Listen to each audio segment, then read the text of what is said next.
ठाणची ताकद नाही की आपल्या ब्रह्मगावामध्ये 140 काय 4 लोक जर झाले तुम्हाला त्याची हिंमत होणार नाही त्या मंदिराला पाहण्याची. जोपर्यंत आपण ताकद उभा करत नाही, जोपर्यंत आपण तो जातीतला विचार बाहेर काढत नाही, तोपर्यंत ते घडत राहणार. आणि जातीचा विचार कसा काढायचा? काम असं आपलं पाहिजे. काम म्हणजे काय रोज काय तलवारी घेऊन काय रोज दिवसभर शिवाय द्यायचे नाहीत आपल्याला कोणाला. पण आपल्या मनातली भावना, विचाराची भावना अशी पाहिजे की गावागावामध्ये अशा वाडी वस्तीवरती परवा देखील आम्ही शेवगावमध्ये सांगितलं की अशा विचाराचे लोक पाहिजे की त्याचं नाव काय पाहिजे, पुढे कुठलंही नाव असू द्या, आडनाव असू द्या, पण प्रत्येकाने उल्लेख आधी सुरुवातीला केला पाहिजे. माझं नाव जर संग्राम जगताप म्हणजे पाहिजे हिंदू संग्राम जगताप. आणि ती भावना जोपर्यंत निर्माण करणार नाही, प्रत्येक वाडी वस्तीवर जो माणूस दिसणार नाही, हे लोक चालले ना. कोणते लोक? हा अरे मोठ्याने बोला.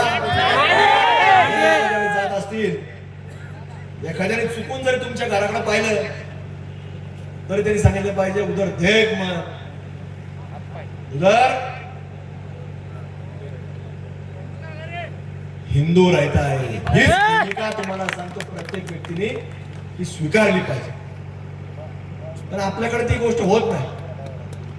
म्हणून हे सगळे विचार सातत्याने सांगण्याकरता कुठली छोटी मोठी घटना जरी असली तरी आमच्यासारखे कार्यकर्ते तुमच्यापर्यंत पोहोचतात आणि याच भूमिका सांगण्यापर्यंत तुमच्यापर्यंत येतो आम्ही की त्या ताकदीने तुम्ही सगळे उभा राहा. आपल्या अंतर्गत वाद असतील, आपल्या अंतर्गत पक्षाचे विचार असतील, आपल्या अंतर्गत कुठलाही मतभेद असेल, पण ज्या ज्या वेळेला धर्मावरती संकट येईल, हिंदू व्यक्तीवरती संकट येईल, त्या वेळेला आपला भगवाधारी उभा राहायला पाहिजे. त्या प्रत्येक व्यक्तीला सांगितलं पाहिजे आम्ही 140 नाही, आम्ही 140 कोटी या देशामध्ये आहोत हे सांगण्याचं धाडस आपल्या प्रत्येक व्यक्तीमध्ये निर्माण झालं पाहिजे.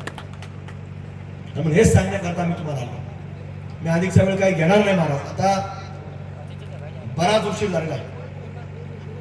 पण जाता जाता एवढंच सांगतो प्रशासनाला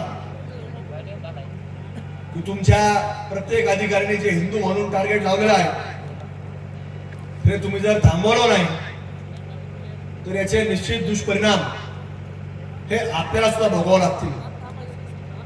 कारण की या सरकार, हे देशामधलं सरकार, या राज्यामधलं सरकार हे आज कुठेतरी हिंदू विचाराचं आहे, छत्रपती शिवाजी महाराजांच्या विचाराचं आहे.